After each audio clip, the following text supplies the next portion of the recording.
Hi guys, welcome to another recipe video. This time we're gonna do something that is very special and dear to me, since it's a recipe that it's been a long time in Quebec, in French speaking Canadian.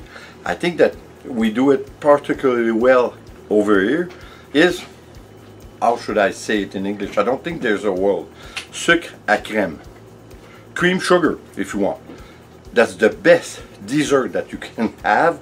If you have a sugar tooth, it's gonna be crazy. So guys, I hope you enjoy it. I hope you're gonna try it, because it's very easy. You have to have a little bit of patience doing it, but you can even do it in the microwave. I like it better on the stove like we did in the old days, but I think it's a great recipe. You're going to turn her over so much it's good. So I hope you enjoy. I hope you're going to try it, and like always guys, please subscribe, leave a comment and share. It's always appreciated. See you on the next video. Take care guys. Ciao.